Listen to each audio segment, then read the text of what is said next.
Although I've always been a bit plain and never really stood out, Aaron was good-looking and popular since he was young.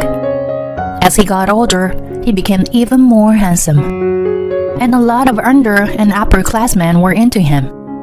He would receive so many chocolates and presents on Valentine's Day every year that he would ask me to help him eat them because he wouldn't able to on his own. I was lucky enough to be by his side. So many people envied me. Aaron and I started dating in high school, which made the number of people who had hated me grow even more. They don't match. She's not cute. There's no way. The other female students would all say things like that. But thanks to that, I became really strong mentally. Even though I was plain looking, being by his side, I began to take care of myself more. When I entered university, no one bullied me anymore. Aaron and I married after we graduated from university. We got along with each other's parents, so the wedding ceremony passed by smoothly. We started living together, but since we both worked full-time jobs, we were both busy and didn't have all that much time together. Because of this, we came up with the rule that if we had time, we would always eat dinner together. We would make as much time for each other as possible and did what we could to protect our relationship. But what I didn't know was that there was a woman who had been bothering my husband since university. 3 years after graduating from university, we were living a peaceful married life until that woman began stirring up drama. It began when Aaron brought some handmade sweets that someone had given him at work. "I'm home. Someone gave me sweets again. Let's eat them together." "Recently, you've been getting sweets 3 times a week?" That day's sweets were heart-shaped cookies. It was obvious that someone was trying to express their feelings for Aaron. Someone liked him. When I spoke to Aaron about it, I found out that all the sweets he'd received recently had been from the same person. Even if he tried to refuse, she would force him to take them. So recently, Aaron gave up on trying to turn them down. My husband always wore his wedding ring, and I made him lunch to take to work every day, so that women knew very well that he was married. I opened up Aaron's lunchbox so I could wash out the Tupperware inside, and at the very bottom, I noticed there was a tiny note. I thought that maybe a note from Aaron's desk had accidentally fallen into his lunchbox. But when I opened the note, I saw it didn't have anything to do with his job. "Let's get married," was written across that tiny white piece of paper. I was about to show my husband the note, but I thought it might make things awkward for him at work. So I changed my mind. I was proud to be the wife of someone so popular. But to think this would continue even when we reached this age. From that day on, I regularly looked at the notes that woman slipped into his lunchbox, and every time I would let out a big sigh. He must also be tired of her. He began taking naps before dinner. He's been pressured by women like this before, but this was the first time I've seen him this tired out by it. "Are you okay? You seem super tired these days." "I'm probably tired because work has been busy. I'll go sleep a bit earlier tonight." After saying that, Aaron took a shower and went to sleep. Maybe because he was so tired, he forgot his phone on top of the living room coffee table. Just as I picked up his phone to put it on his bedside table, he got a text. His phone vibrated 4 more times. Since I was holding his phone, I saw the notifications for those 5 texts. They were from a woman named Sarah. She seemed to be urging him to reply to her. I thought to myself that it must be the woman who's been giving him sweets recently. I didn't feel the need to look through his messages. so I just put down Aaron's phone next to his side, up the bed. I had a sinking feeling about to happen, so I couldn't sleep at all that night. A few days later, Aaron texted me to eat dinner without him because he was going out drinking with colleagues. I was a bit worried because of that woman. I told him to call me if anything happens, and he told me it'll be okay. He probably didn't want me to worry. He knew that many people have been jealous of me since we were in high school, so he probably didn't want me to go through that same sort of trouble now that we are adults. He's probably doing his best to calm the situation on his own. But women are tricky. He might not even realize what she's doing. I knew he could be too kind for his own good, so I wished he could ask me for help as his wife. That day, I ate out and bought myself a dessert on the way home. Around the time I thought Aaron would be back home, the doorbell rang. Excuse me, this is Mr. Smith's house, right? Through security camera, I saw a young woman and man. They were carrying my husband between them. I quickly opened the door. The young man carried Aaron up to our bed, and I was left alone with the woman, who smiled at me. I'm sorry about this. Thank you for going out of your way to take care of my drunk husband. It's okay. Oh, here are some sweets I made. I noticed that the sweets she handed me were in the same packaging as all the other ones my husband had received recently, and I felt the blood drain from my face. This is definitely that woman, Sarah, who liked Aaron. I thanked her and took the sweets. When are you and your husband going to divorce? She whispered into my ear. She gave me a carefree smile, but Aaron's wife, I was furious. She looked me up and down and made a face as if to say she thought she was better looking than me. I glared at her. Aaron's colleague came back from leaving him on his bed, and the two of them left. I decided I would tell Aaron he should change jobs when he wakes up. With my salary and savings, we could get by, even if he doesn't work for a while. I felt like our relationship was at risk if he stayed near that woman any longer. A few hours later, Aaron woke up and I served him a cup of soup I had made. He seemed confused how he had made it home, so I explained everything. Aaron made a guilty-looking face, and his face turned blue. Sue, did she do anything to you? She didn't, but I told him what Sarah had said to me. I also relieved that I had seen the messages she sent him a few days back. Aaron let out a sigh and put his head in his hands. Seeing him like this, I understood that he hadn't told me because he didn't want me to worry. I didn't want him to be troubled with this anymore. So I spoke to him about changing his job. He didn't want to bother me while he was looking for a new job, but eventually he agreed. The next day, Aaron spoke to his bosses and quit.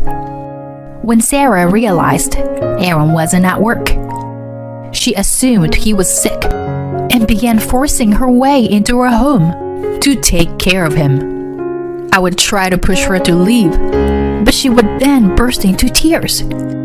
It was tough to deal with. If you keep this up, I will call the police. I was just worried about him. Sarah began coming over nearly every day. It was getting scary. I would have to pull all my effort into pushing her out of the house. Aaron was getting tired of her too. At this point, she was basically a stalker. Things escalated day by day. At Aaron's ex-job, they tried to help cover up the fact he quit by telling her that he had changed departments. But she ran all over the company trying to find him. I called the police on her, and they gave her a severe warning. After the police got involved, she stopped coming to her home. When things calmed down, Aaron began looking for a new job and managed to find one relatively quickly. His new office was a bit far from home, but he really gave it his all there. For a while, we returned back to our peaceful lives. I'm relieved everything has calmed down again. I blocked her number too. I hope everything will be okay from now on. We were a bit worried something would happen again, but we tried to move forward. A few months later, on the way home from work, Aaron jumped out into the street to save a young child. He got hit by a truck and passed away. He was such a kind person. He even risked his life to save that child. I couldn't help but be proud. But suddenly losing someone I loved so much, it was hard for me to accept reality. By the time I made it to the hospital that day, he had already passed away. I burst out crying. Even now, when I'm at home alone, I feel like he will walk in with a big smile on his face any minute. I organized the funeral and invites his family and close friends. Of course, I didn't invite anyone from his old job. Seeing his face peacefully sleeping, I felt like crying. I love your smile so much, so please never stop smiling. I felt like he was saying that to me. I'm sure he wouldn't want to see me sad. Since he passed away so suddenly, I'm sure he regretted leaving me alone the way he did. But he definitely wouldn't regret having protected that child. He saved a life. I'm sure that he would tell me to smile. So I decided that after the funeral, I should try to move forward with my life for the sake of the husband I loved. When he passed, the police gave me his cell phone. Looking through it, there were many pictures of me smiling. Some I didn't even remember. When I saw that, without thinking, I hugged Aaron's phone close to my body. I noticed that he had a huge number of notifications. Surprised, I checked and saw they were all from Sarah. She had found and followed Aaron on every social media platform possible. It seems we hadn't been able to stop her overwhelming feelings for Aaron. Aaron wasn't really the type to go on social media much, so he hadn't seen most of the notifications and messages. There were even messages from after he passed away. From the looks of it, she sent him around 30 messages per day. 5 years had gone since Aaron passed away, and she still messages him daily. Her feelings for him never changed. I peeked at her social media profiles and saw that all her posts were lies about going out with Aaron, being loved by him, and so on. She's been posting every day. Of course, since Aaron passed away, he's not in any of her new posts. Seeing her profiles felt gross. To put it most accurately, I was disgusted. She didn't know he had passed away. If anyone who knew saw her page, what would they think? I'm sure even my husband would be annoyed if he looked down from heaven and saw that this was happening. As I was thinking this, I headed off to work. I had plans to eat dinner with Aaron's mother that night. So after I finished work, I quickly went to the restaurant we planned to meet at. My mother-in-law must be lonely since Aaron passed. Occasionally, we would go out to dinner or to Aaron's grave together. Thank you for always making time to meet me. 5 years have already gone by since Aaron passed. It's okay for you to find someone new to make you happy. It's okay. Aaron will always be in my heart, so I don't need anyone else. My mother-in-law worried about me since so much time had passed and I hadn't remarried. But as I told her, Aaron was the only one for me. I had no plans on meeting someone new. I was happy how I was. Can I come over to look through your old pictures of Aaron tonight? I nodded.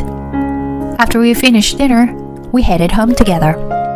When we made it to my house, we saw that a woman and a couple, seemed to be her parents, were standing outside of my door. I wondered if something must have happened at home.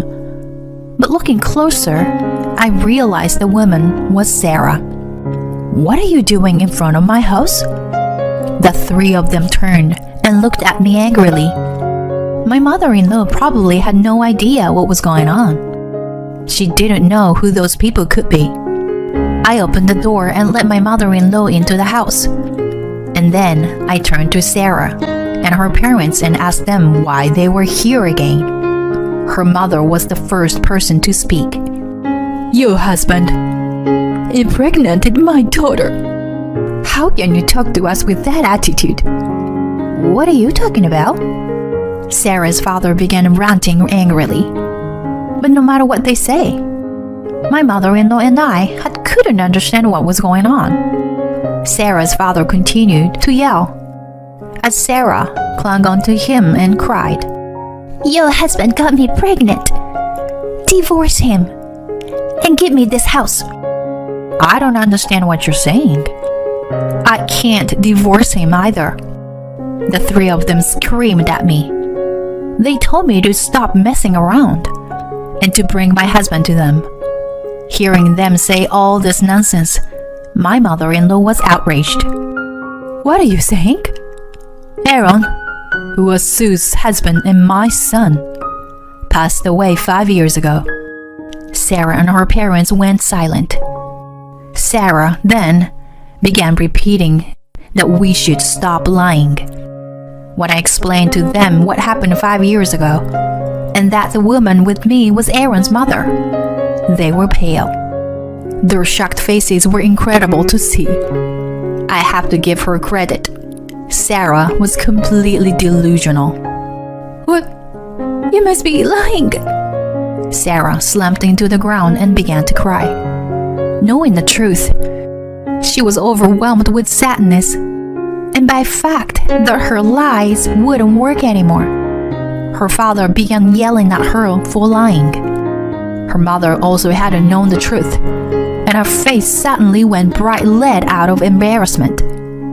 The whole time my mother-in-law continued to scream at them. Now that you understand, please leave. My mother-in-law entered the house and we shut the door. We could clearly hear them yelling from the other side of the door, but I didn't care about them anymore. I explained everything about Sarah to my mother-in-law.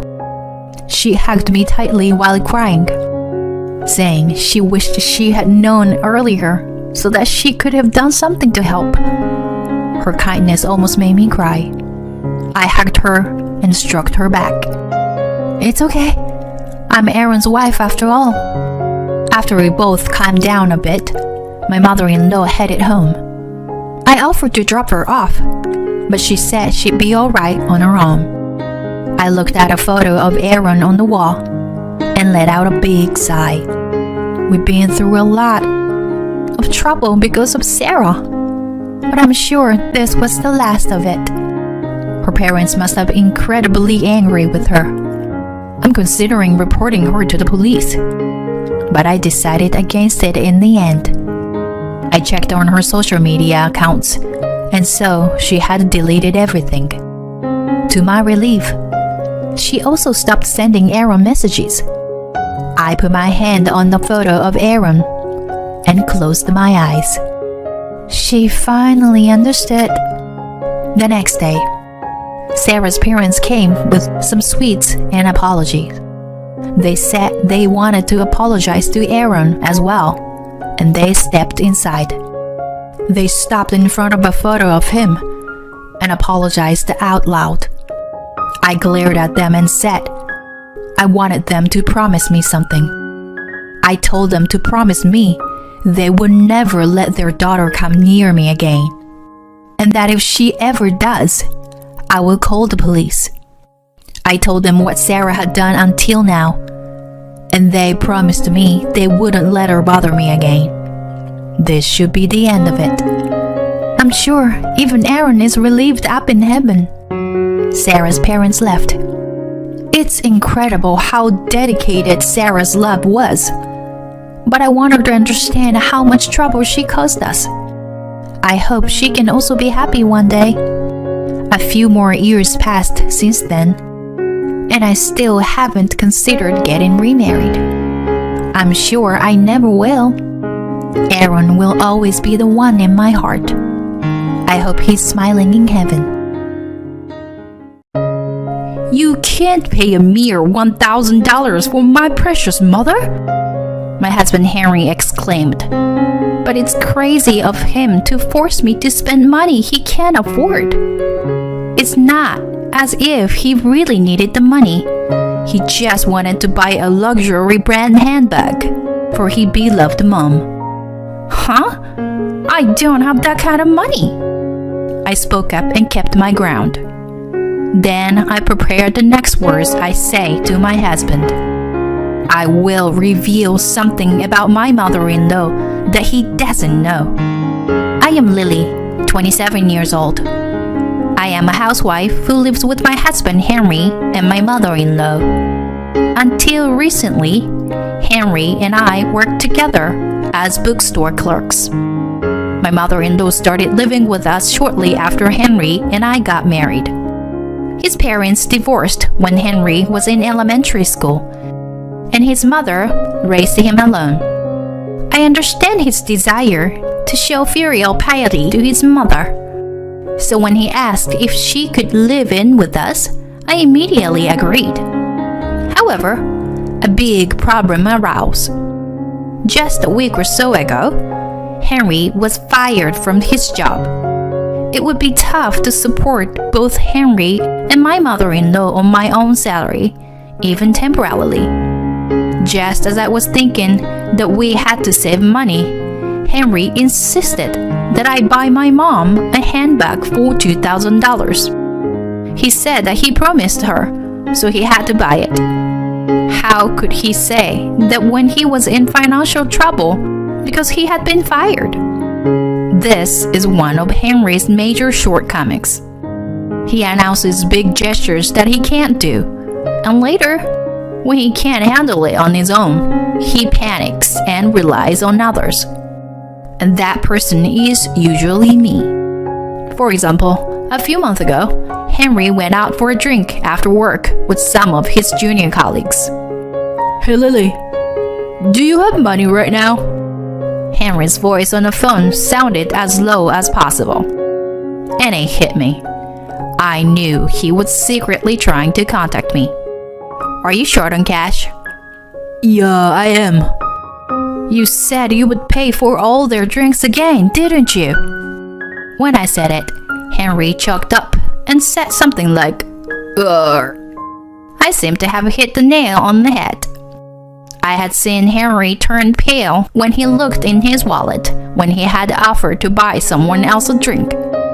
I was with him at the time, so he took me out of my seat and told me he didn't have enough money and that I had to pay, even though he said he would buy the drinks himself. Are you telling me to go over there right now and pay? No, I'll pay for it. It would be embarrassing if they found out I had to rely on my wife for money. That's not what I'm asking. I'm asking if you were telling me to go over there right now? I thought I should have told him not to do anything that he thinks is embarrassing, but I refrained from saying so because it would have gotten me nowhere. Henry matters back to me unreliably. It's 30 minutes by car. If I go back home now, it will take me more than an hour to get there and back, so I might not make it in time. I'll make it up to you later. Fine. I mean, you'll have to pay me back. I know. I'll pay you back as soon as I get my next paycheck. So, How much is it?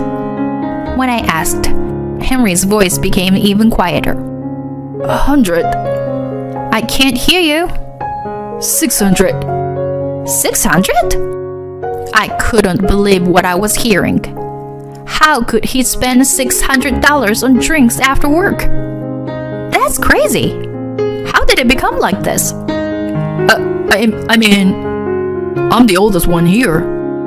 Of course I have to tell them to drink as much as they want. You wouldn't normally say that if you don't have money. Also, are you going to make me pay for it all? You at least have some money, right? I only have about $10 in my wallet. Huh? How can you say you'll pay for everyone if that's all you have? No. At first, I didn't think that was all the money I had on me. Even then, it's weird. I'll make it up to you, okay? Please. Just please pay me back.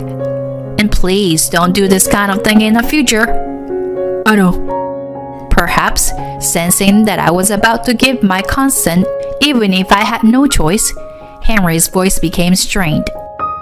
I was annoyed, but that was no excuse.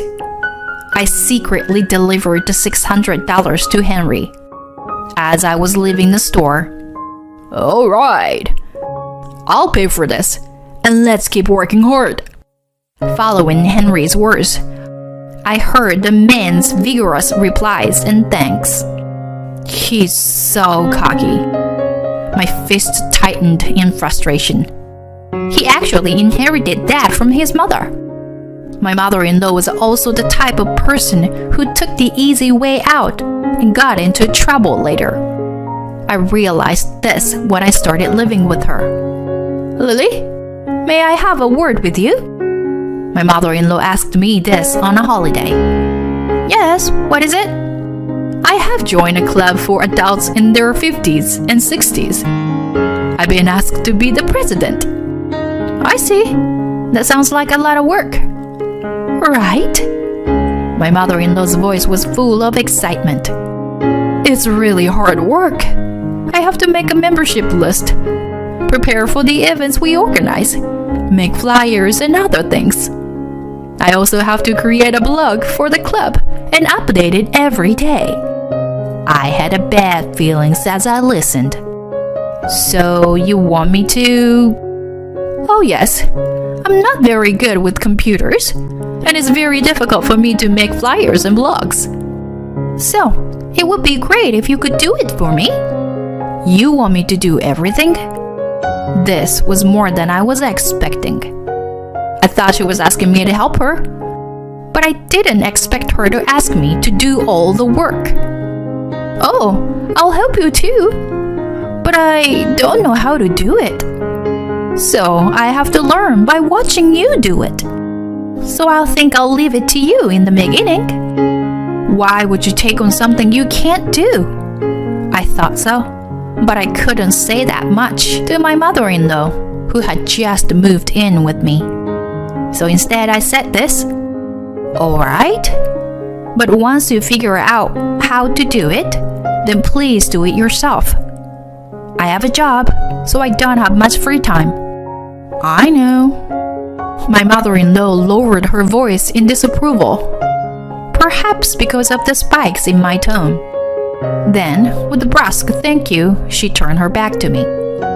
Thus, for some reason, I ended up doing most of the work of the president of the club, in which my mother-in-law participated. Instead of learning how to do it herself, my mother-in-law watched me to do the work once. After that, she would just throw the work away and said, "Well, I have a club meeting, so you take care of the rest," and then leave. After repeating this several times, I had reached the end of my patience. But when I told her I would not do it anymore, she would start crying. "I'm sorry for asking so much, but it's still too difficult for me. And there's no one else who can take on the role of president. If I quit my job as president, it would be bad for everyone, and the club wouldn't be able to go on. It's the only thing I have to look forward to now. And to take that away from me is just too much. Why are you acting so pathetic in this situation? I thought to myself. When Henry sees his mother crying, he couldn't stay silent. Lily, you mean to tell me, even when my mother gets like this, you can do it, so why don't you do it? It's mutual, right? She's never once helped me, so it's not mutual at all.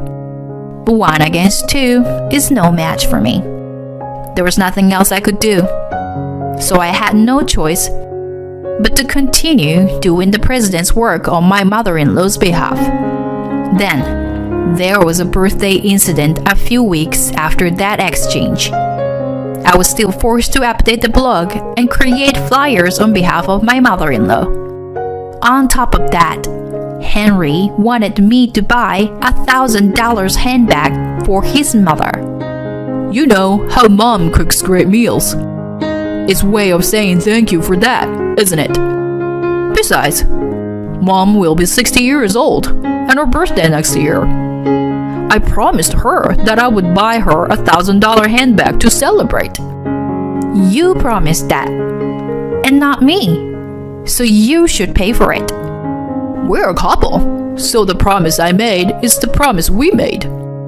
Even though she's your in-law, she's still a mother to the both of us. That makes no sense. You made a promise, but you're just crying to me because you got fired and can't pay me. You're bringing that up now? I'm still reeling from the shock. He's a pompous, spoiled brat. The reason he was fired was because he was too lazy to actually do anything and just talked about the work he would do. Anyway, you should keep the promise you made. I have my hands full supporting the family, and above all, I put some strength in my voice there. Your mother still owed me money. Huh? Henry's voice suddenly changed. It's as if he was being told something completely unexpected. This is good. I've lent her tons of money. I would never buy someone a gift when they owe me a lot of money. You're talking about a few bucks, right? Or like $100? Either way, it's not that big of a deal. $10,000. What? Henry's eyes went wide, as if he was spoken to in a strange language. That's exactly how I imagined he would react. So, $10,000. That's how much your mother owes me. No way. Well, of course, you'll be surprised by this fact. But it's the truth. As I said this, Henry's head finally started to spin, and the anger on his face began to show. If she owed that much money, Mom would have told me. Don't lie to me. I'm not lying. I've loaned her $5,000 twice, and I've transferred the money to her bank account.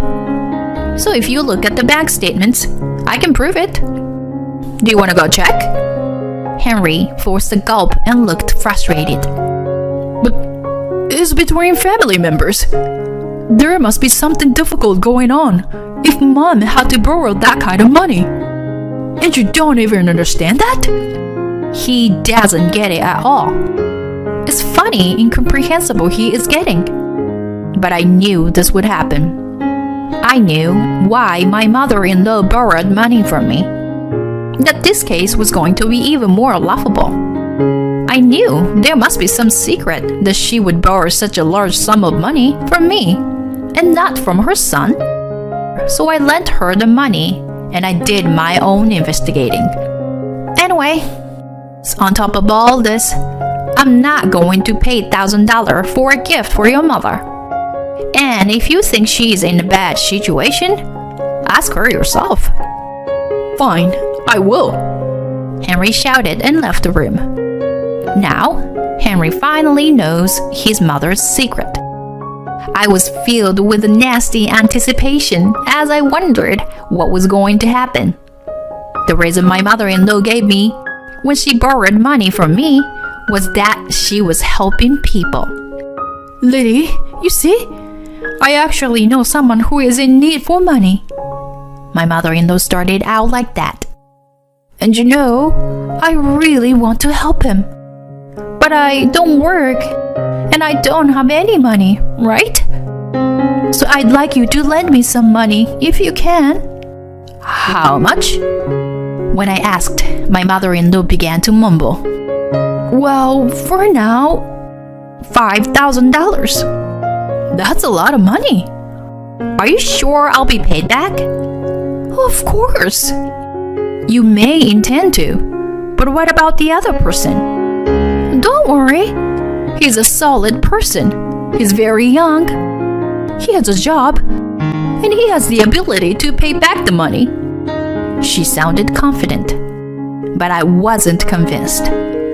This person is very young and has a job.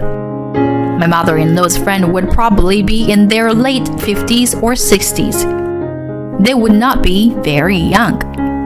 She must be hiding something.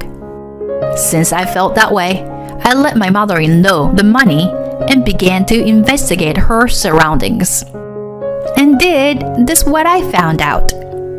Hey, you've got to be kidding me. I heard Henry's voice as he immediately went into my mother-in-law's room. You were going to nightclubs even though you were going to be 60? That's right. The person my mother-in-law wanted to lend money to was not a friend, but a bartender. My mother-in-law had been paying a lot of money to one bartender at a nightclub, that without telling Henry. I followed my mother-in-law into the club, where she told a man in friendly tone, I have plenty of money, so leave it to me. Moreover, my mother-in-law did not enter the club alone every time. Once every few times, she went in with several women. All of them were of the same age as my mother-in-law. And as I listened closely to what they were saying, I realized that they were members of a club for working adults. The club's activity was to go to nightclubs together. Why the hell is my mom going to a nightclub? Henry kept raising his voice, surprisingly louder than I thought would be possible. I'm her son, and she's flirting with some young guy. How old is that guy?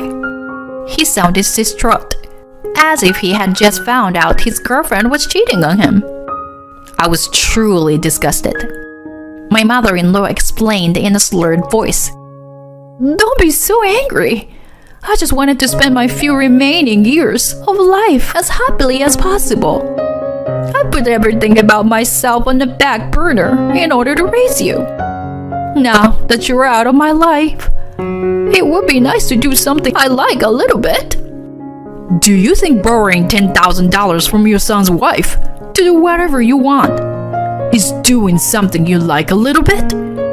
When I left, both Henry and my mother-in-law looked at me. Lily, you're right. It's crazy to borrow so much money just to go to nightclubs from your son's wife. Henry tried to agree with what I told him before. He was trying to get on my good side, even though he was so condemning of my words earlier. You know, I have something to say to you as well, Henry. You saw me doing all the work for your mother-in-law's club, and you just ignored it. In fact, when I said I don't want to do it, you complained and kept forcing me to do it. And the club activity turned out to be going to nightclubs. So, in a sense, you were telling your mother to go clubbing. Henley's face gradually became distorted. Is it true? His voice trembled as he turned to his mother. She is frozen and a pale face. How do you know that?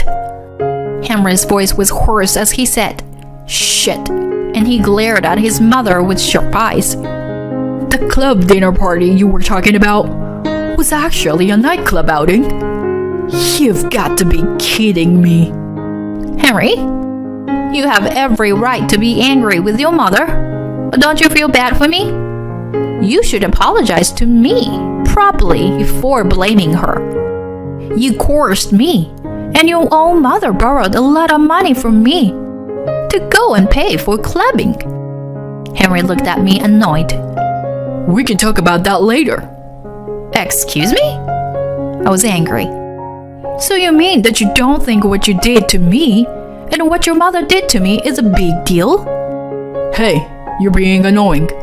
I said we can talk about it later. At Henry's words, I thrust a piece of paper on the table. They were divorce papers that I had already filled out. If that's the only way you can handle this, I'm divorcing you. I can't do it anymore. What? Henry's eyes widened as his voice suddenly became thin. What are you talking about? Divorce all of a sudden? Of course. You've been fired. You have no income, and you are forcing your wife to spend $1,000 on a gift for your mother. You already forced me to do what your mother should have done. And you don't feel bad about it. And you don't think anything of it. When your mother owed me a lot of money. Both you and your mother are terrible people. I took a deep breath. In the meantime, even if you don't agree to a divorce, I'm leaving this house. I've had enough of you and your mother. Wait, don't say that. If you want me to apologize, I will. My mother-in-law suddenly became distraught and hung on to me. She kept begging me to stay, so I responded to her coldly. I told you that I was fed up with you too, didn't I? Cut the crap and stop fake crying to get what you want. I packed up and left, leaving Henry, my mother-in-law, and the divorce papers behind. Then, I rented an apartment and started living alone. I have not informed Henry and my mother-in-law about the new house so that we can be completely free of each other. After consulting with a lawyer and working toward a divorce, I finally got around to filing the papers. I am also asking for alimony and, of course, the $10,000 I lent to my mother-in-law to be returned. I don't know how she intends to get the money, but I don't care about that. I have no intention of getting involved with these people in the future, except for alimony and repayment of the money I loaned.